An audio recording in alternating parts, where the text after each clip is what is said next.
Whoa! Hold on, girl. You're okay. Sweet. Please. Sweet. Sweet. Sweet. Hey, good morning, everybody. Welcome to the vlog. I hope your day is starting out amazing. As for my day, I have a pretty busy one. Just a bunch of busy work. No major issues, no major projects, but just a lot to get accomplished today. But before I get started, Jessica told me that she saw a little rabbit out here by our trailer. I wonder what's going on. Oh, buddy, you hurt? What's the matter? Oh, it looks like there's... Oh my gosh. I hate seeing this. I'm not sure what to do. You okay, buddy? Aww. The poor little thing. I'm not sure what I should do. It looks so ratty. It looks like it's got some issues for sure. And it's obviously got something wrong because it won't even move. Are you okay? Are you okay? Oh, look at... I'm gonna have to do something to try to see if I can save it. I don't know what to do. I'll go find out what we can do for this poor little guy. Oh, he's so cute, but look at even his eyes are all... Oh, poor little guy.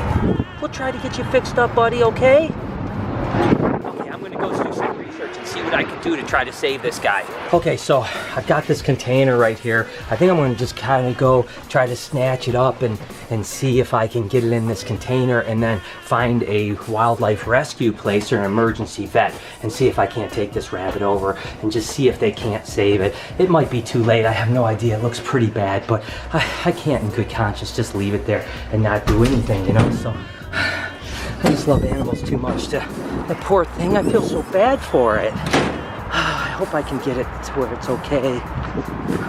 You still there, buddy? Hi. It's okay, bud.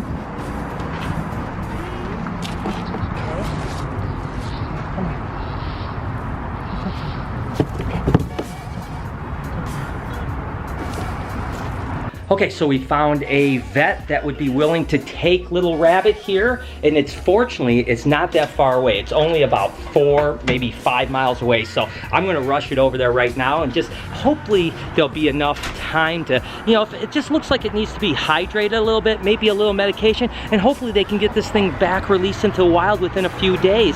But let's get on the road. You know, it's bizarre how sometimes life just has a way of throwing things at you. I mean, I can't in good faith just let that poor rabbit sit out there. I know it's not gonna make it, not in an urban area like that. It has very little strength, and listen, I have so much empathy for wildlife that, you know, seeing something like this, I couldn't sleep at night if I would have just left it there. So, little rabbit here that I feel so bad for is gonna be at least taken care of good. I talked to the vet, they seem super cool, they seem so willing to take it, and you know, I know they're gonna do their best to try to get this guy back on his feet. Again, I doubt if it's anything major, probably just a little bug or something like that, so hopefully just a little bit of TLC and this guy will be back out here. But fortunately, it's literally only about 4 miles away and I can drop this little guy off. All right, so we just arrived at St. Francis Animal Hospital. We're gonna go ahead and get the rabbit in here. Come on.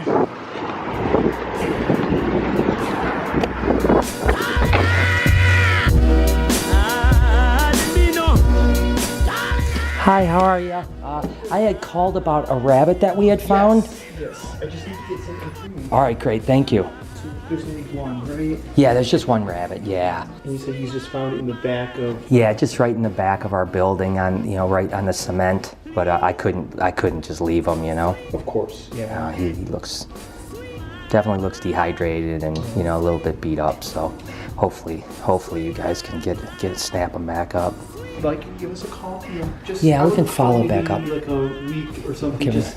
Yeah, and then remember what date you dropped them off and what crossroads or what address you gave us, and then we can look it up. Excellent. All right, well, thank you so much. Thanks, you have a great day. Thank you. So there it is. I sure hope that little guy, it just feels so bad when I see an animal that's hurting like that. And you know, it would have never made it out on its own, you know. And that's, again, just like, you know, he had said, there's no guarantee that it's going to make it now. You know, you just never know, but you gotta at least give it a chance, right? I just honestly think that it's amazing that there's animal hospitals like the St. Francis Animal Hospital that's willing to take in animals and wildlife for no fee whatsoever, just out of the kindness, right? That tells me that they're true animal lovers, and that's what it's all about. And again, I don't know what's gonna happen. I'll check back in a week, and hopefully we'll hear good news, and I'll let you guys know what happens, but at least we're giving it a fighting chance, right? So I always encourage you guys, if you see an animal that's in need, whether it's a stray dog or you know, a wild animal, you know, don't mess with anything too wild or something that's gonna give you rabies or something like that. But if there's an animal that's hurting, a lot of times you can call these places and they'll actually even come get it, so you don't even have to put yourself in harm's way, because I never really suggest messing with wild animals when you don't really know what could potentially happen. But again, a lot of these places will literally come out and get an animal if it's hurting. So regardless, you know, wasn't part of my scheduled day by any chance, but I had to do it because there was no way that I was going to be resting my head on a pillow tonight knowing that poor animal was going to be sitting out there suffering. So anyways, I am back to the shop. Okay, back at the shop, I actually have to sign some of the Brian in the Wild DVDs that are going out. And just for a little update, the DVDs that are pre-ordered are going out like next week. And then Blu-rays are still another week and a half, 2 weeks away, unfortunately, or just a little bit. So anyways, we're starting to get the orders. It's gonna take us a little bit of time, so bear with us, but I'm gonna sign all these and send them out.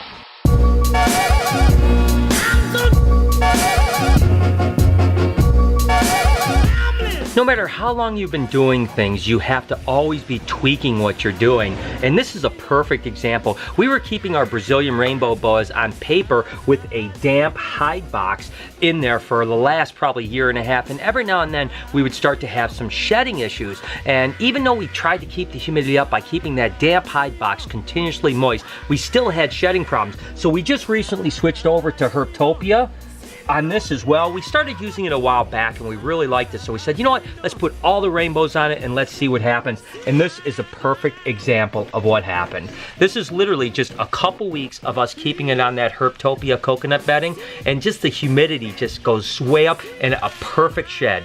100% perfect. So that again just goes to show you, number one, that you never have it dialed in 100%. You always got to be tweaking, and you've always got to be listening basically to what your animals are telling you. If you start to see some shed issues, you try to do something different. That doesn't mean you can't always do it. I mean, you know, there are certain animals that we keep, like the big snakes. We just don't want to keep on anything other than paper because that's the easiest to keep them clean and to keep them going. And we do have to soak them every bit, because especially during the winter months when it's really dry because the furnace is on, you have low humidity, and of course the shedding isn't that good. And the fact that they're really big doesn't help either, because a big snake rarely sheds in one piece unless you have a huge water basin. Regardless, I'm just super happy that it's little things like that that tell me, all right, we're on the right direction. One of the things I want to talk about, which I hate to even have to bring something like this up because I don't like to focus on negativity, but at the same time, I have to sometimes answer when people say ridiculous things that make it seem like I'm somehow abusing my animals. So when it comes to Lucy here, and she's a little fired up, you can see her nose rub right there, right? Whoa, hold on, girl, you're okay. You're all right. See that nose thing right there? Now let me just explain something. That is a scar from when she pushed out and escaped when she was gravid. Now sometimes when snakes are gravid, they get really crazy and they want to get out of their cage because, you know, they're thinking, I want to find somewhere really secluded and lay my eggs so that my babies are okay, which is completely understandable. But regardless, she scraped herself out. Now you gotta remember, that was a really massive scrape. I mean, she scraped the entire top of her head off. Now she shed twice since then, actually maybe even 3 times since then. Every time she says it gets better, but you got to remember that snakes are something that, you know, it's an outer layer. When you have a scab, you wipe it off, it's going to be, you know, it's going to rip that scab off, and it takes time. It may take 4, 5, 6 sheds before, you know, she's still going to have scars, but, you know, it's going to take a while before she's better. And again, I got to be careful because she's definitely a little bit fired up. But you can see that's not a fresh scrape. That's not continually rubbing. That's not her rubbing every day because she's in a bad cage. And as a matter of fact, let me just show you guys something really quick. See right here? This right here? That is actually PVC coated wiring, okay? So she can't scrape her head on that PVC. It's impossible. You know, it's actually plastic. The way she did it was when she pushed right here, she scraped on this right here, getting herself out. And that's what happened. She scraped her whole head. She was pushing so hard to push that drawer open so she could escape. And she had it only open about that far, and she squeezed her whole body out. So I just want to tell you, you know, listen, I know you guys know that I'm not some abuser and I don't keep my animals bad, but unfortunately a lot of that stuff goes around the internet that somehow, oh, I can't believe Lucy looks so terrible, you're obviously abusing her and she's not cared for and she's rubbing her face constantly and her sore's not getting better. You know, her sore is getting better. It's just that it was a pretty bad sore. You know, she's gonna have a scar from it, but it was one incident. It wasn't over and over and over again. Again, I'm sorry I have to even bring this stuff up to you guys. I mean, I think you guys know me by now that I do anything for my animals, but the silly internet likes to go crazy and likes to make things up about me and say things that are horrific, and every now and then I have to rant about it. I am so sorry. Trust me, these people will not change who I am. They won't change my attitude. I look at life positively. I look at it in a great light, and these guys won't drag me down, but every now and then I figure I have to answer the rhetoric, or else, you know, maybe you guys will start thinking, oh my God, Brian is abusing his animals or not caring for them. Anyone that knows me knows that my animals mean the world to me, and I don't care who you talk to. Every single employee of mine that has ever worked for me will say one thing. You know, they will say that I've never told them no to anything they ever needed. If they come to me and say, Brian, we need this because the animals need it, I say, let's do it. You know, anything we possibly need for our animals, we do, because they matter. Could we do better? Absolutely. Are we trying to do better? Of course we are trying to do better. Are there ways that we could, you know, maybe change and start keeping? Sure there is. I mean, we're all learning and we're all trying to do the best, but all I want to do is what's best for the animals and getting people excited about these amazing animals. So again, I apologize that I had to go off that, but I don't want anyone to ever think that these animals don't mean the world to me. So I hope you guys don't mind.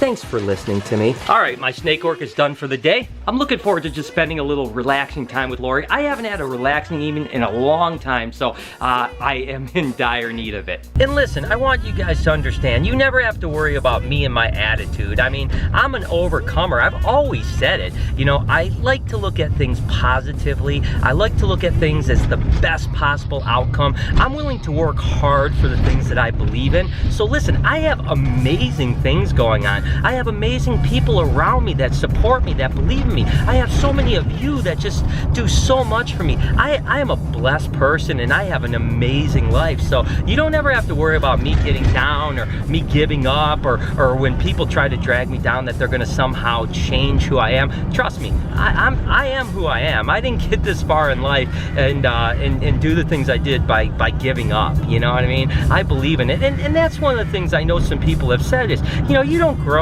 with the level of business that I have and all the things. If you're a bad business guy and that you treat people poorly, I mean, it just doesn't happen. So listen, I'm okay and I'm here for the long haul, guys. I hope, and by the way, I love vlogging. I mean, I absolutely love vlogging, and I love the fact that I can share my daily life with you guys, and I hope you guys enjoy it. I really do. But it's something that I just can't imagine living without now. And I remember seeing a Casey Neistat video where he said it was the addiction of hitting that upload button. It's the addiction of seeing the first comments and seeing the comments the last thing at night. And you know, it is, I mean, it's a, you know, I don't want to say it's a bad addiction, it's a good addiction. But listen, I'm addicted to this, man. I need you guys as much as you need me. So listen, I can't thank you enough, but I'm not going anywhere, guys. Most of you guys know that me and Lori have been, or is it Lori and I? Regardless, we have been together since we were teenagers. So Lori decided that she was gonna pull out a couple pictures for us to look at together and react to. These are when we were young? Yeah. When they're young. So okay, well, I'll scan them in and show them. This is gonna be embarrassing, guys. I can't even believe you're gonna do this. Oh, wait a second, that's not fair. That's not when I was a teenager. Oh my gosh, is this all me? Come on. Some of them are. I was adorable. Oh, wait, you. Oh my gosh, that long hair. Oh my gosh, that is crazy. Oh wait. Oh, this is. Oh. Oh my gosh, guys. Like I said, I'll scan it. Man, I was looking good right then, man. I was sexy. What was that, like tweed? Is that a tweed jacket? Oh, this is cute. This is actually when my baby Jade, my daughter, was born. Oh, that's cute as could be.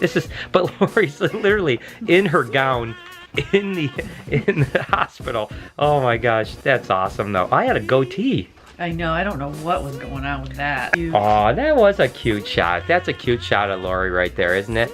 Aw, she was a cutie. Yeah, it was still cute. That's still cute. That one's cute there. She's cute. Yeah. It's so funny looking back on these things. Oh my gosh. Teenage years. Holy cow. That is awesome. You look like the chick from Dirty Dancing. Which is what I probably wanted to look like. This is when I met Lori. The year I met Lori. Literally, probably right after this picture. Look at that hair, you guys. That was some nice hair. That was some cranking hair right there. That's what made me fall in love with her right there. Oh, and speaking of love, love is in the air, people. Our wedding. You guys, look at how long my hair is, man. It was literally like all the way down to my butt. That's crazy. And then the thing that I love about this picture is the fact that in all the years that Lori has known me and we've been together, I've never had a mustache. Except I grew a mustache. You grew one for the wedding. I grew one for the wedding, and literally right after the wedding, I shaved it off. Thank God. So I've got the porn mustache going there, in guys. all the wedding pictures. Way to go. It's the So there you guys go. You know, that's kind of what it's like to be together for all these years and since we were teenagers. And looking back, I hope you guys enjoyed that craziness. It was comment down below what you think was the best picture. I definitely want to hear what you guys think. I hope you guys have enjoyed today, and thank you so much for joining us. As always, it means the world to me. Make sure to smash that like button and hit that notification bell. As always, be kind to somebody today. I promise. I'm going to see you guys tomorrow.